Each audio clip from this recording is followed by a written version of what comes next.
Fala pessoal, vamos aqui iniciar a nossa resolução de questões aqui para a Guarda Civil de Sobral. Tá? Um concurso que está perto de acontecer, a gente vai resolver algumas questões de direito administrativo. Bacana? Vamos aqui à nossa primeira questão. Questão que caiu aqui em 2019, né, para agente administrativo, Prefeitura de Jijoca de Jericoacoara. Assinale a alternativa que preencha a lacuna abaixo corretamente.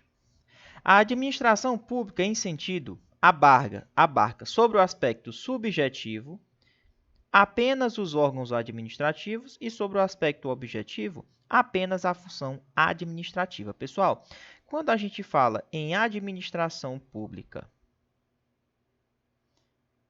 em sentido estrito,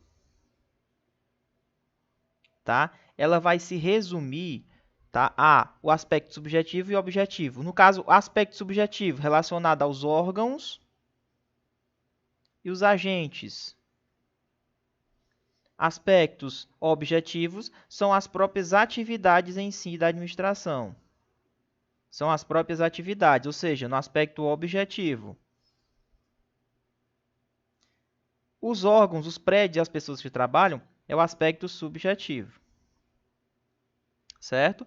Então, a administração pública em sentido estrito, mais específico, se resume a isso. No caso do aspecto objetivo, apenas a função administrativa e no aspecto subjetivo, apenas os órgãos administrativos. Quando a gente fala em sentido amplo, a gente engloba até a questão política, né? Os agentes políticos. Mas quando a gente se restringe somente aos órgãos administrativos e às funções administrativas, são as atividades típicas, tá? Excluindo órgãos do governo, ó, principal característica, ó, a gente exclui os órgãos do governo. Quando você exclui os órgãos do governo e deixa somente os órgãos administrativos, você está falando em administração em sentido estrito. Se você inclui os órgãos do governo em sentido amplo. Beleza? Próxima questão.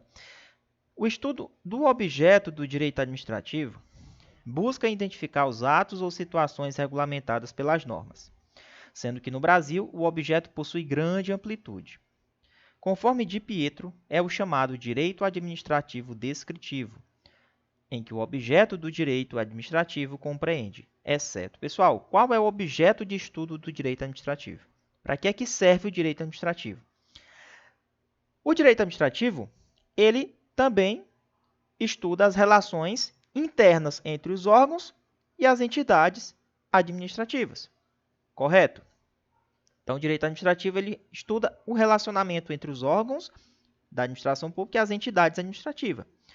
Prestação de serviço público mediante contrato. Sim, quando é feito um contrato para prestar serviço público para o Estado, é feito lá em uma licitação, tudo isso aí é regulado pelo direito administrativo.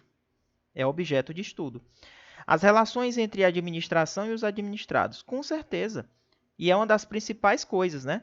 É administrar as pessoas, administrar a população, né? Como é que funciona o serviço público, administrar o serviço público.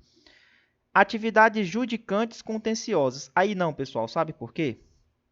Quem faz isso aqui é o Poder Judiciário.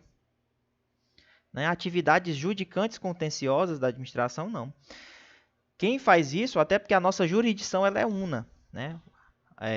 A decisão final, quem decide, no caso, é o Poder Judiciário. Então, não é uma atividade, não é objeto de estudo, atividade de julgar, né, do contencioso da administração. O objeto de estudo do direito administrativo é justamente estabelecer uma relação entre a administração e os administrados, prestação de serviço público, relações internas entre órgãos e entidades administrativas. Então, letra D, gabarito errado, porque ele quer o exceto, ele quer o que não seja um objeto de estudo, tá? Então, julgamento, não, o julgamento fica lá com o Poder Judiciário, tá? Geralmente, quando a gente fala objeto de estudo do direito administrativo, na questão do poder típico, aqui é uma atividade típica do Poder Executivo, na verdade, né? Típica, logicamente. Mas os outros poderes eles podem exercer, sim, a função administrativa na sua função atípica. Questão número 3. Direito administrativo é o ramo do direito público que tem por objeto órgãos, agentes e pessoas jurídicas que integram a administração pública, a atividade jurídica não contenciosa, que exerce os bens que exerce e os bens de que utiliza para a consecução de seus fins de natureza pública. O conceito de direito administrativo descrito acima é de autoria de quem? Pessoal, então vamos lá. Ó, quando ele fala que direito administrativo é um ramo de direito público, que tem por objeto estudar os órgãos, os agentes, as pessoas jurídicas da administração, né? A atividade jurídica não contenciosa que exerce e os bens de que utiliza para fins de natureza pública. Esse conceito é de Maria Silva de Pietro. O professor Eli Lopes Meireles também é um grande estudioso do direito administrativo, mas esse conceitozinho aqui, ó, ramo do direito público, que tem por objeto órgãos, agentes e pessoas jurídicas que integram a administração para fins de natureza pública, esse conceito é de Maria Silva de Pietro. Vamos aqui à próxima questão. O direito administrativo possui como base, olha aí a base de sustentação, 4 principais fontes. Quais são as fontes do direito administrativo? A lei, que é uma fonte primária, que é a fonte primária, logicamente. Lembrando que a súmula vinculante também é considerada fonte primária. A jurisprudência, a doutrina e os costumes são as nossas fontes de consulta, é a nossa base. Como é que a gente vai pesquisar qual é a nossa base de sustentação? A lei, né? As leis, as jurisprudências, as doutrinas e os costumes.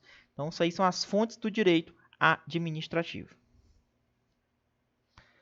Próxima questão, uma questão que cobrou a parte dos princípios explícitos, aqueles princípios que estão lá na Constituição Federal que são aplicados ao direito administrativo.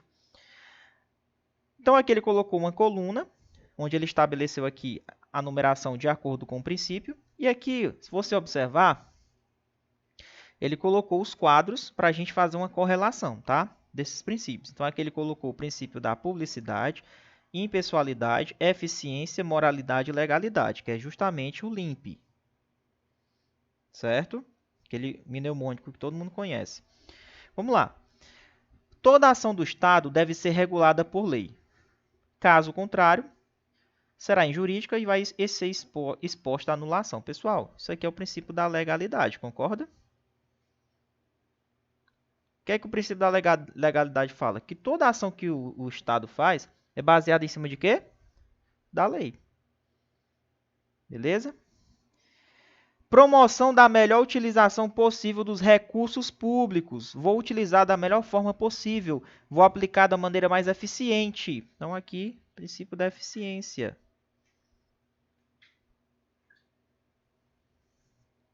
Rentabilidade social. O agente público, ao praticar o ato, deve ser imparcial, buscar somente o fim público pretendido pela lei, sem privilégios ou discriminações de qualquer natureza. Então, aqui, ó, o agente público ele não pode ficar querendo se promover, né? As ações têm que ser pautadas de maneira imparcial, Então, aqui, se você observar, aqui está relacionado com o princípio da impessoalidade. Os atos normativos e judiciais devem se tornar de conhecimento público, ou seja, tem que ser publicado. Publicação.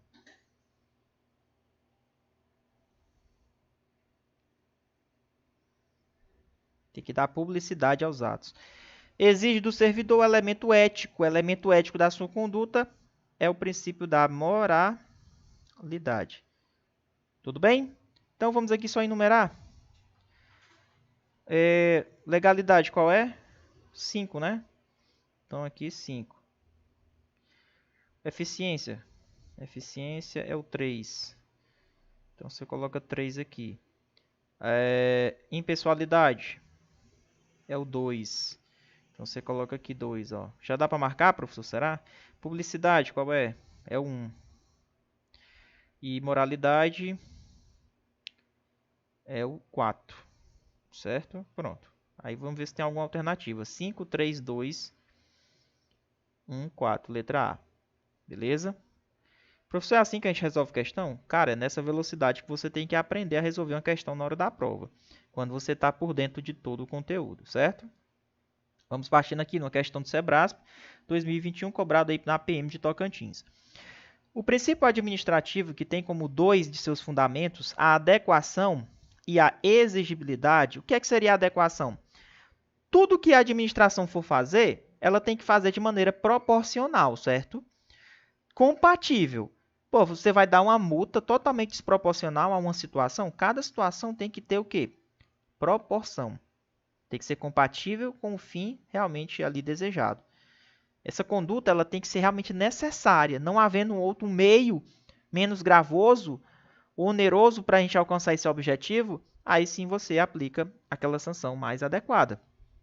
Então, resumindo, o administrador ele tem que ser proporcional, ele tem que ter uma dose de proporção, tá? No que ele for fazer. Ele não pode ter excessos. Tudo tem que ser feito na forma adequada e exigível.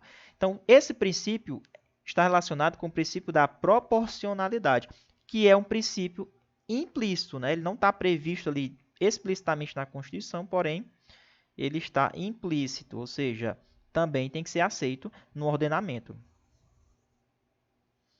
Próxima. Marque a opção que preenche corretamente a lacuna. O princípio reflete a ideia da descentralização da administração. Vamos lá, pessoal. Eu tenho uma administração centralizada, certo? Está concentrada só em mim aqui. O que é que acontece agora com essa centralização? Bom, por exemplo, o governo vai lá e cria, dentro da administração indireta, a autarquia, por exemplo.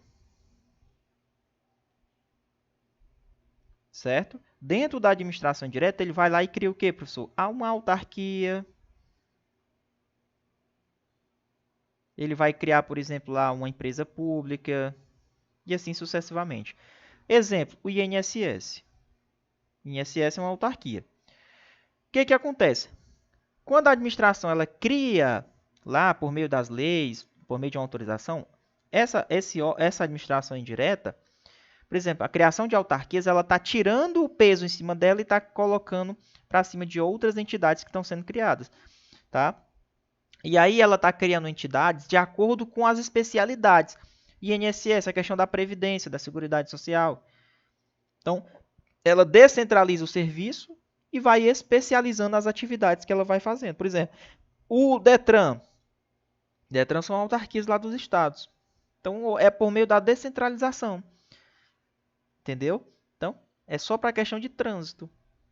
Então, nesse caso, quando acontece essa descentralização da administração, em que ele vai melhorar o desempenho da administração, criando essas entidades, né, descentralizando de acordo com as funcionalidade de cada uma, né? Por exemplo, justamente a criação da administração indireta é porque ele está querendo obedecer o princípio aqui da especialização, da especialidade das entidades, certo? Próxima. Com base nesse princípio, exige-se do administrador público a indicação dos fundamentos de fato e de direito. Pessoal, vamos lá. Quando você estiver estudando e na questão cair, a administração, toda a administração, ela tem que motivar os atos dela. Então, o que é que acontece?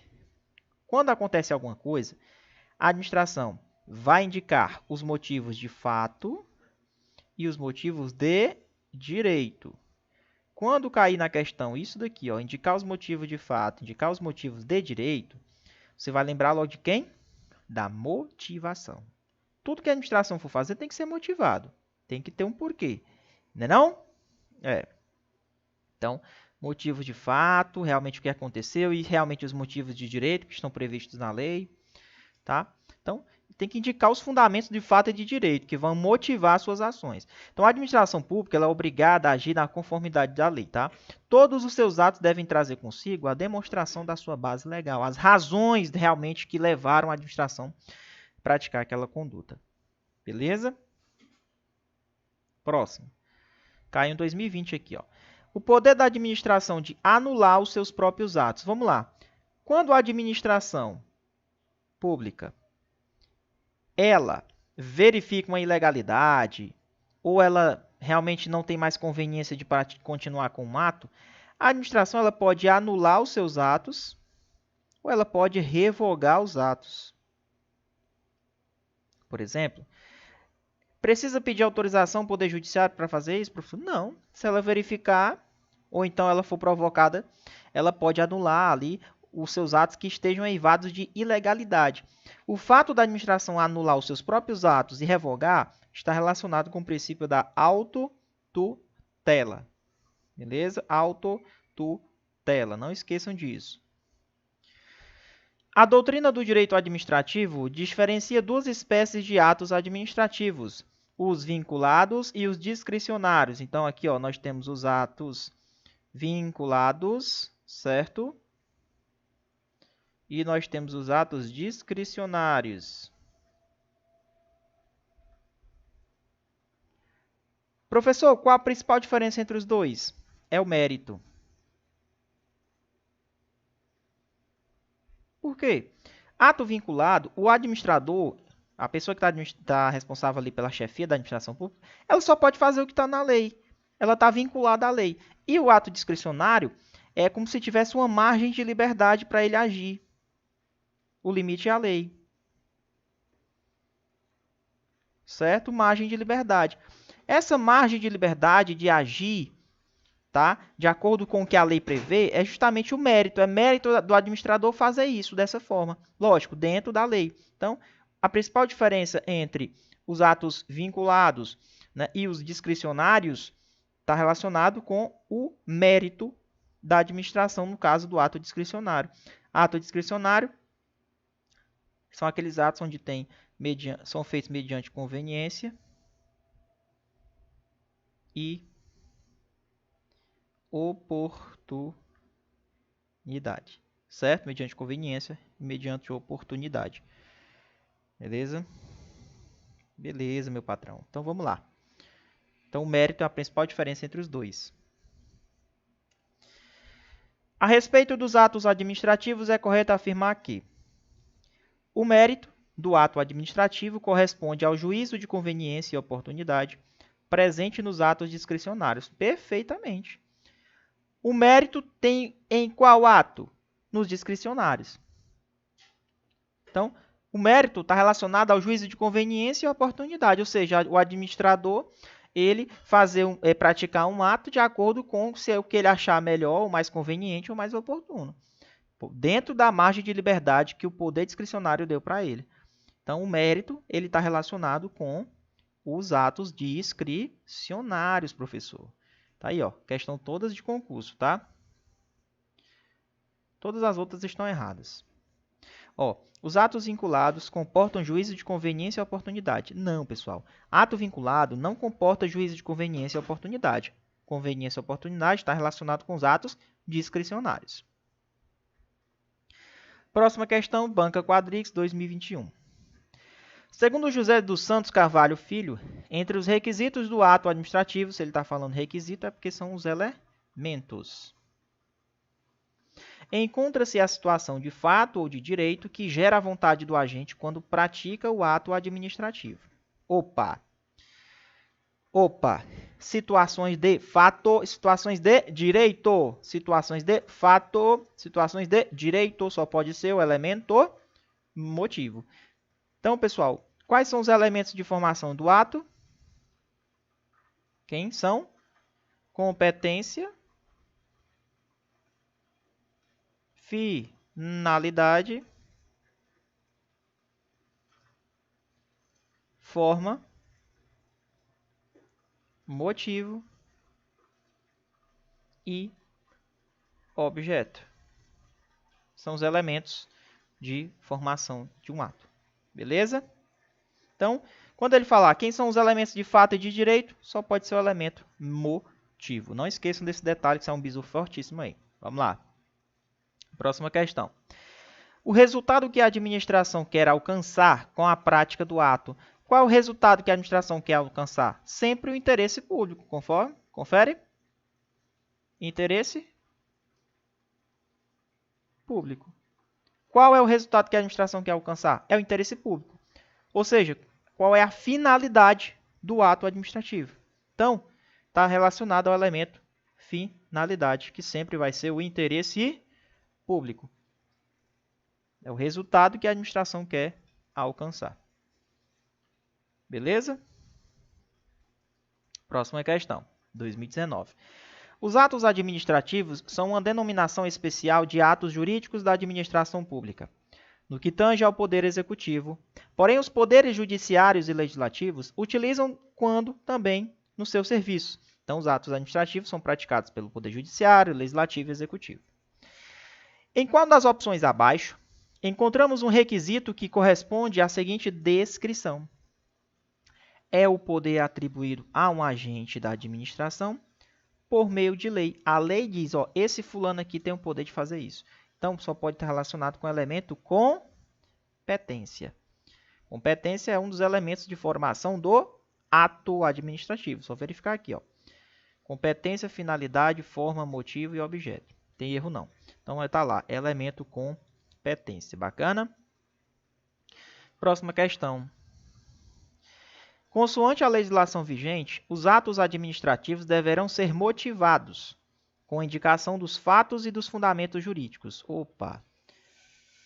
Elementos de fato e elementos de direito. Só pode ser o elemento motivo, né? Eles têm que ser motivados. Exceto quando? Pessoal, quando é que não precisa ser motivado? Vamos lá? Quando vai impor ou agravar deveres. Todo ato que vai impor um dever, ou agravar, ou piorar, tem que ser motivado. Vai impor uma sanção? Tem que ser motivado. Atos que decidam processos administrativos. Ora, se você vai decidir um processo, você tem que motivar por que você está decidindo daquela forma, né? Por que você decidiu daquele jeito. Atos que aplicarem jurisprudência firmada sobre a questão, ou concordar com parecer, laudos, propostas e relatórios oficiais. Bom, se já existe uma jurisprudência firmada sobre aquela questão, na verdade não foi você, é porque você está só simplesmente acompanhando o que foi dito. Entendeu? Já existe uma decisão sobre aquilo, você está só concordando. Então, quando você vai fazer concordar com parecer, laudos, propostas, relatórios oficiais, aplicar a jurisprudência firmada, já tem uma jurisprudência sobre a questão, então não precisa você estar motivando, tá certo? Porque já existe uma coisa, você simplesmente só vai aplicar. Então, como ele quer o exceto, então gabarito letra C. Atos que importem anulação, revogação, suspensão ou convalidação de ato, bom, se você vai anular, pessoal, um ato, revogar, tem que ter a motivação. Por que você anulou? Por que você suspendeu? Por que você convalidou? Então, tem que ter motivação. A única que não tem, letra C. Próxima. Ao se considerar um texto que define ou comunique um ato, são marcantes 5 elementos de sua formação. Quais são os elementos de formação do ato, pessoal? Competência, finalidade, forma, motivo e objeto. De novo, competência, finalidade, forma, motivo e objeto são os elementos de formação do ato administrativo. Próxima questão. Também do Sebrasp em 2021. A característica do ato administrativo em que o ato tão logo praticado possa ser imediatamente executado e seu objeto imediatamente alcançado. Vamos lá.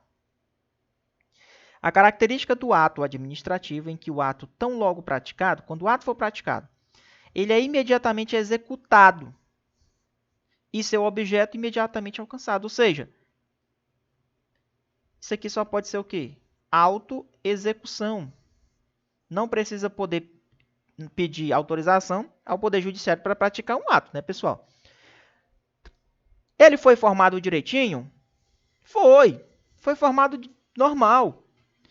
Tá? Foi praticado? Vai ser praticado imediatamente. Vai ser executado. O que garante isso é um atributo chamado autoexecutoriedade. Tá certo? Autoexecutoriedade do ato. Capacidade de ter a execução sem ficar pedindo autorização à administração. É um atributo dos atos administrativos. Eu autoexecuto. É imediatamente executado. Próxima. 2021. Dos atributos administrativos, é o que significa que o ato administrativo, até que se prove o contrário, é válido. Quando a administração faz um ato, tem fé pública. Se você achar que isso ali está errado, você que vá atrás de justificar ou então de recorrer, porque a administração, quando ela pratica um ato, o ato é considerado válido até que se prove o contrário. Está relacionado a qual atributo? Porque os atos eles têm presunção de legitimidade, tem fé pública, presunção de veracidade. O ônus é invertido. Você que foi prejudicado é que tem que entrar com ação para reverter essa situação. E não a administração provar que ela tá certa. É você que tem que provar que a administração está errada. Próxima questão. Acerca dos atributos dos atos, é correto a correspondência contida na seguinte alternativa. Vamos lá. A presunção de legitimidade, de ilegitimidade não, né? Presunção de legitimidade, não vou nem começar a ler isso aqui. A imperatividade, vamos lá. A administração pública é soberana em suas decisões, não havendo possibilidade de impugnação judicial de seus atos. Por que não? Não é isso, não é que ela é soberana em suas decisões, tá? A pessoa pode sim entrar na justiça contra aquele ato, porém o detalhe é que você é que tem que provar que a administração está errada e não a administração provar que ela está certa. Tá errado. A autoexecutoriedade é uma possibilidade de execução material daquele ato pela própria administração, frequentemente necessária ao exercício do poder de polícia. Está correto.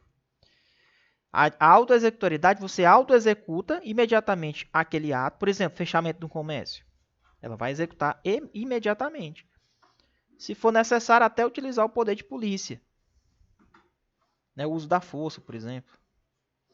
Então, esse realmente está relacionado com o poder de ao atributo de autoexecutoriedade. Certo? Então, muito cuidado nesse atributo, tá, pessoal? Autoexecutoriedade. Próxima. Considere que um órgão público faça a expedição de um determinado ato administrativo, mas para que este ato possua execuibilidade, outro órgão precise conceder sua anuência. Opa, aqui nós temos quantos órgãos? 2 órgãos. Este tipo de ato administrativo é classificado como? Então, a gente tem um único ato, mas precisa da anuência de 2 órgãos. Quando a gente tem 2 ou mais órgãos e a gente tem um único ato, para que ele tenha execuibilidade, para que ele realmente comece a colocar em prática ali seus efeitos, a formação dele foi como? Foi por meio de quê? Foi por meio de um ato complexo. O ato complexo ele é formado por órgãos diferentes, mas é um mesmo ato. Por exemplo, você vai colocar o ministro do STF lá no cargo. O presidente indica, mas quem faz a sabatina é o Senado. Ou seja, 2 órgãos diferentes para formar um único ato, que é justamente colocar o ministro lá no STF. Então, esse único ato, tá, foi formado por 2 órgãos. Então, é o ato complexo. O ato composto, pessoal, é que, na verdade, tem um ato principal, mais um ato de ratificação, que é um ato de homologação. Pode ser até mesmo dentro do próprio órgão, mas é porque nós temos, por exemplo, a execução de um ato principal e para realmente ele colocar em prática tem que ser homologado. Então, toda vida que tem um ato principal e um ato para ser homologado, um ato para ratificar aquela inclusão do ato principal, é o ato composto. Tá? O ato simples é um ato que vem de um único órgão, decisão simples normal, tá? Só que esse conceito aqui de 2 órgãos diferentes para formar um único ato é o ato complexo, ok? Próximo. Sobre os atos administrativos, analisa a afirmativa a seguir. Nos atos, o Estado não possui qualquer prerrogativa, age de forma igualitária com o particular. Vamos lá. Se ele age de igual para igual, né? Ou seja, não tem a questão da supremacia, não tem prerrogativa sobre o particular, é os famosos atos de gestão. Quando é de igual para igual, particular com particular, por exemplo, o Estado vai alugar uma casa de uma pessoa. Pô, de igual para igual, pô. Entendeu? É como se fosse um particular com particular. Então, aqui são os atos de gestão. Beleza? Atos de gestão. Então, quando agem de igual para igual, de forma igualitária. Por exemplo, alugar uma casa, normal, a administração paga e o cara concede a casa. Beleza? É um ato de gestão. Próxima.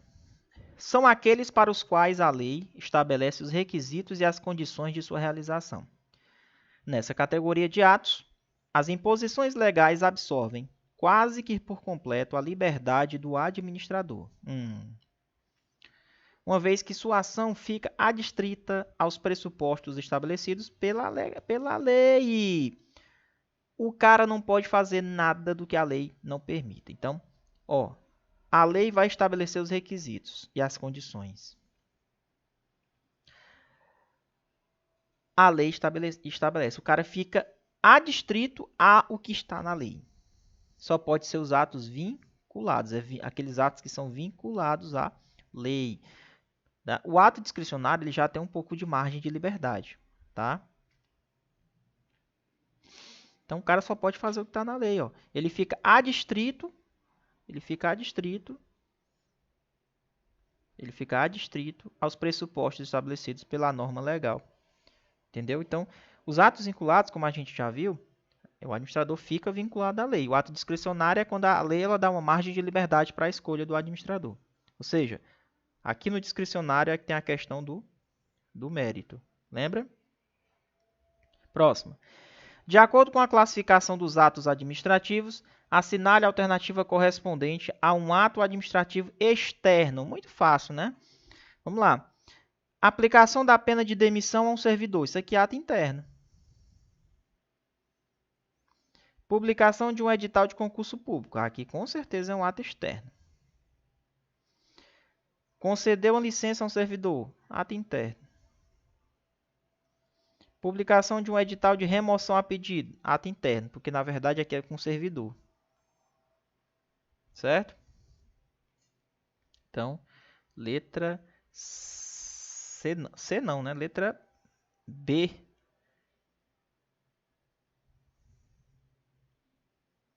Letra B de bola. Publicação de um edital de concurso é um ato externo. Próximo. São determinações especiais dirigidas aos responsáveis por obra ou serviços públicos. Pessoal, vamos lá. Quando a administração quer autorizar alguma coisa, uma obra, né, contendo as imposições de caráter administrativo para aquela realização daquela obra, ele vai fazer por meio de uma ordem de serviço. Essa ordem de serviço está dentro de um poder chamado poder regulamentar. Certo? Então, quando a administração vai lá autorizar uma obra, um serviço, ela vai fazer isso por meio de uma ordem de serviço. Beleza? Ordem de serviço. Vamos lá. São atos administrativos normativos, expedidos pelas altas autoridades do Executivo ou pelos presidentes de tribunais, órgãos legislativos, colegiados administrativos, para administrar a matéria de sua competência. Pessoal, quando existe uma situação que ela está sendo muito discutida, tá? E sobe nas esferas mais altas que tem, por exemplo, matéria de trânsito. Né? Quando uma matéria de trânsito está sendo muito debatida sobre aquela situação, ou não tem uma regulamentação ali sobre aquele assunto, os órgãos colegiados, as altas autoridades, elas se juntam para debater sobre aquele tema. Tá? Uma matéria de competência bem específica mesmo. Então, na verdade, quando é feita a decisão, né, para a regulamentação, como é que vai ser feito, é feito por meio de uma resolução. Então, vai ser feita uma resolução, por exemplo, resolução do CONTRAN. Né? O Conselho Nacional de Trânsito, o CONTRAN, ele vai disciplinar os veículos, né? Como é que vai ser feito o estacionamento dos veículos. Então, tudo isso é feito por meio de uma resolução. Por isso que existem as resoluções do CONTRAN. Então, as resoluções, lógico, está dentro do poder normativo, porque está estabelecendo normas, normatizações. Então, quando acontecem esses atos pelas altas autoridades, colegiadas, para decidir conjuntamente, só pode ser uma resolução. Próximo. Assinale a alternativa incorreta em relação às espécies de atos. Atos normativos. Aqueles que contêm um comando geral do Executivo, visando a correta aplicação da lei. Perfeito, é isso aí. Então, os atos normativos, eles têm estabelecimento de caráter geral e abstrato.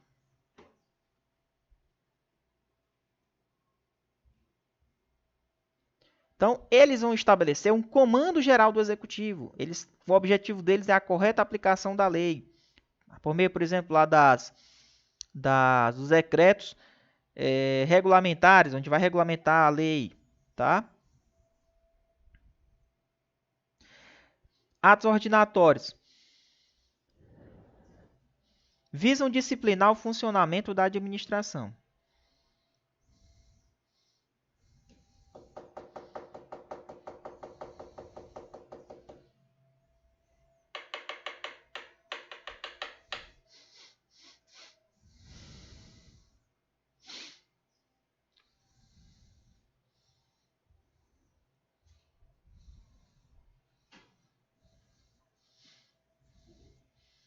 Visam disciplinar o funcionamento da administração e a conduta funcional de seus agentes. Vamos lá.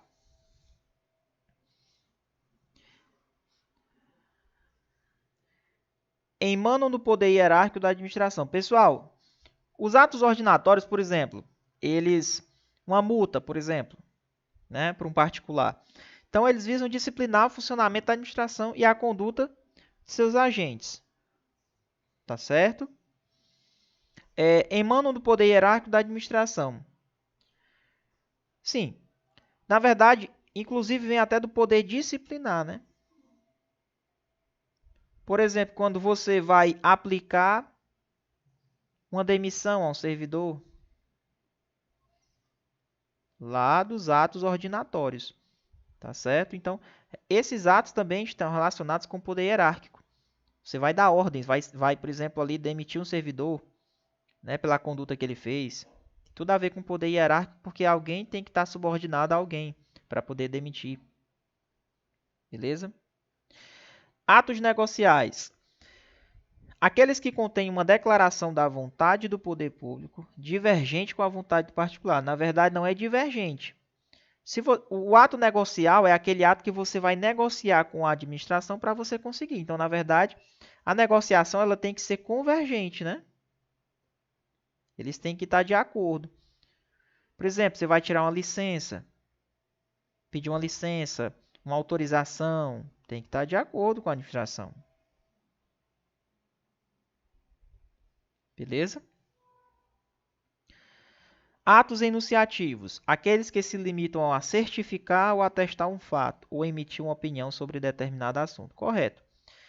Os atos enunciativos, por exemplo, uma declaração, né, um parecer, tudo isso aí é só para efeito de certificar ou atestar alguma coisa. A administração emite lá uma certidão para você, uma declaração. Na verdade, ela não está querendo te punir, ela só está certificando de alguma coisa. Então, são os atos enunciativos. A única que está errada aqui, pessoal, é a letra C. Porque, na verdade, os atos negociais eles têm que ser convergentes. A administração e o particular têm que estar de acordo, tá? Próximo. Em regra, a anulação do ato administrativo pelo Poder Judiciário ocorre quando, pessoal, a anulação de um ato pelo Poder Judiciário só vai ocorrer quando existe alguma ilegalidade. Lembrando, o judiciário, ele não revoga, tá? Atos da administração. Ele não revoga atos da administração de jeito nenhum, porque está relacionado com o mérito do administrador. O Poder Judiciário ele pode anular quando ele for provocado. Ele tem que ser provocado. Quando ele for provocado, certo? E aí é por questões de legalidade. Próximo. Quando um ato é praticado com desvio de poder, lembrando, quais formas de abusos? Nós temos o desvio de finalidade, .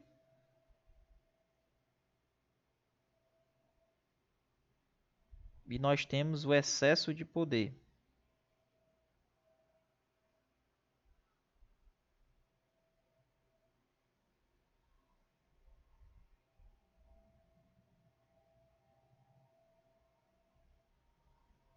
Nós temos o desvio de finalidade e nós temos o excesso de poder. O desvio de finalidade é, na verdade, tá? Quando é que ele acontece, o desvio de finalidade? O desvio de finalidade, ele ocorre quando, na verdade, você tem competência, mas, na verdade, você praticou algo com interesse particular, não com interesse público. Já o excesso de poder, você tem competência para... Aliás, na verdade, você não tem competência para fazer aquilo. Pô, você demitiu, sendo que você nem podia demitir ele. Quem demite é outra pessoa. Aí é excesso de poder. Desvio de finalidade. Você tem até a competência de demitir, porém, você extrapolou a finalidade pública.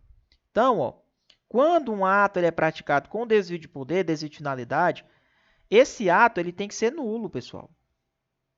Porque está contra o interesse público. Beleza? Próxima.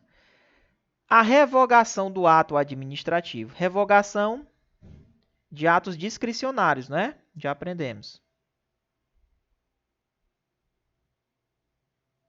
Revogação de atos discricionários. O que seria essa revogação? Bom, a revogação é uma medida discricionária por meio da qual a administração pública vai extinguir um ato válido. Perfeito. Na revogação, o ato ele não é ilegal, ele é válido. Porém, ele não tem mais conveniência, não tem mais conveniência e oportunidade. Certo? Não tem mais conveniência e não tem mais oportunidade. Isso é a revogação.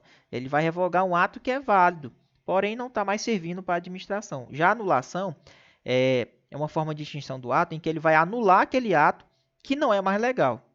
Certo? Próxima. Revogação é a supressão de um ato administrativo, que ele é um ato legítimo e ele é eficaz, porém não serve mais para a administração.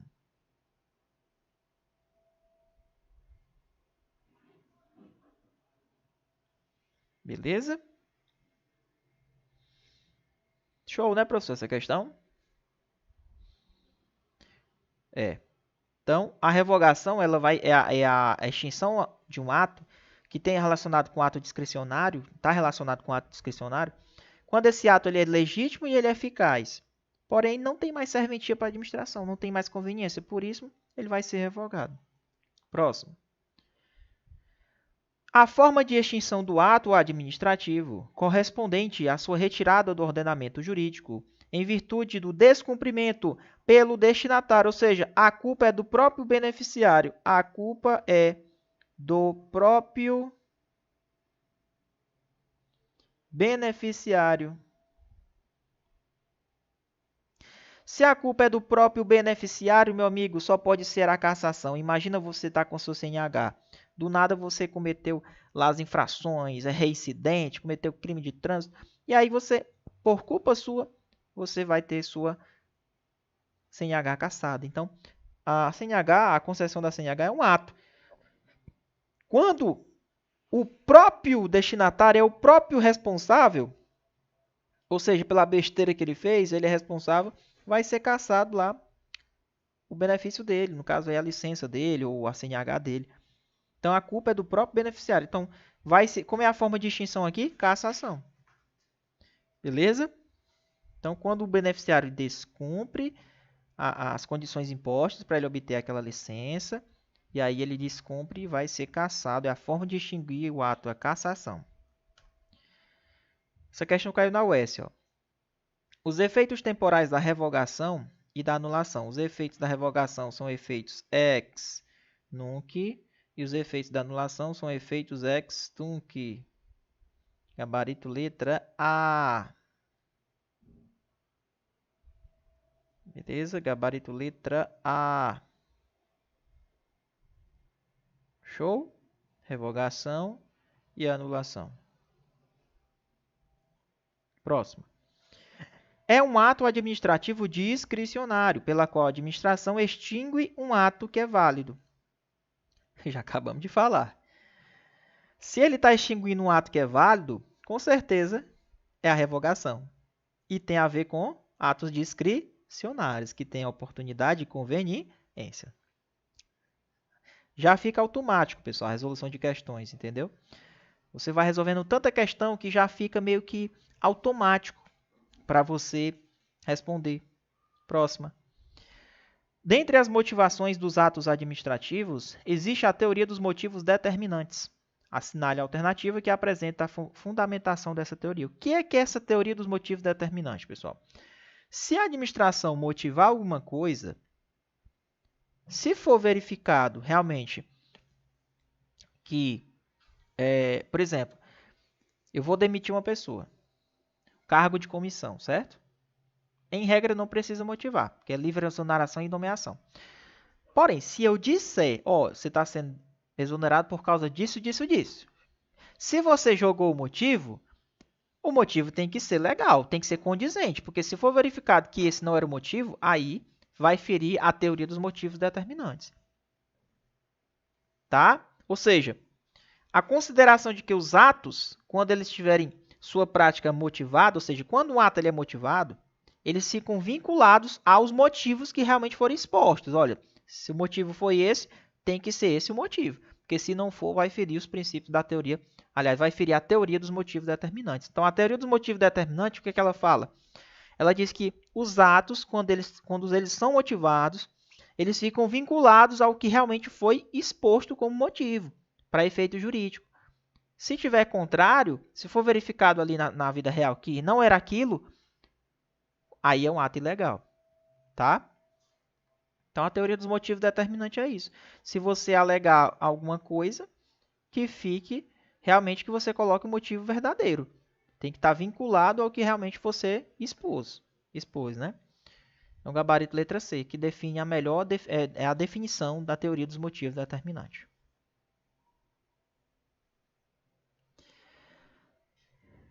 Marque a opção correta.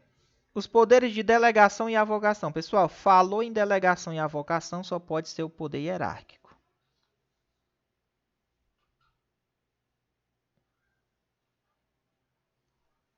Tá? Poder de delegado, de avocado, relacionado com poder hierárquico. Subordinação, tá? É o poder hierárquico. Próxima. É uma faculdade de quem dispõe o chefe do Poder Executivo de explicar a lei para a sua correta execução. Bom, se ele vai explicar a lei, com certeza ele vai baixar um decreto regulamentar para explicar como é que tem que ser cumprida aquela lei. O decreto regulamentar, ele tem a ver com o poder de normativo, de fazer leis. É o poder regulamentar. Poder regulamentar. Ele vai baixar um decreto para explicar a lei, ou seja, para a correta execução da lei. Ou de expedir decretos autônomos, né, para disciplinar uma matéria que não foi disciplinada ainda. Então, essa forma de disciplinar está relacionada com o poder regulamentar. Né? Os chefes do Poder Executivo eles podem fazer regulamentações. Sobre o poder de polícia, exercido pela administração pública, assinale a alternativa incorreta. Poder de polícia. Você restringe um direito individual de uma pessoa em prol da coletividade. Atua para a punição de agentes públicos que se recusarem a executar as tarefas em conformidade com as determinações superiores, desde que legais. Vamos lá. Restringe direitos individuais para salvaguardar o interesse público. Perfeito. Admite até o emprego da força para o seu cumprimento, quando houver resistência. Perfeito.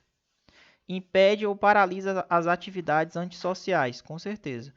Limita o uso, o gozo e disposição da propriedade e restringe o exercício da liberdade dos indivíduos em benefício do interesse público, com certeza. Agora, punição de agente público, pessoal, é o poder disciplinar. certo? Punição de agente público não é o poder de polícia. O poder de polícia ele vai punir ali os administrados, as pessoas particulares. Beleza? Então, gabarito essa questão aqui, ó, é letra A. Próxima. Guarda Civil Municipal. Coreimun é prefeito do município 50 e pratica vários atos que, em tese, estariam no âmbito de sua competência, porém, com o objetivo de beneficiar terceiras pessoas. Nesse caso, de acordo com o direito administrativo, estaria caracterizando o denominado, vamos lá. O cara é prefeito, praticou atos. Estariam no âmbito de sua competência, certo? Porém, com o objetivo de beneficiar terceiras pessoas. Ele tinha competência, porém, ele praticou com desvio de finalidade. Concorda comigo? Desvio de finalidade. Que é uma forma de abuso de poder. Que é o desvio de poder.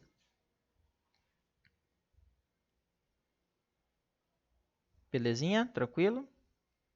E aí a gente encerra as nossas questões de hoje. E eu espero que vocês tenham gostado da nossa revisão, pessoal. Então, um grande abraço para vocês. Quem quiser comprar o curso do professor Muniz para a Guarda Municipal de Fortaleza, a gente vai estar iniciando no mês de abril. É só entrar em contato com a gente, tá? Então, entre em contato. Aqui vou deixar o telefone, beleza? 9653-7785, beleza? Falar com Franciele, ela vai atender você lá, tá? E, pessoal, vale a pena, tá? Nosso estilo de aula é rápido, é objetivo. Eu sei que você está com tempo curto, porém, é o nosso estilo de aula. Bacana? Grande abraço para vocês e até a próxima. Valeu!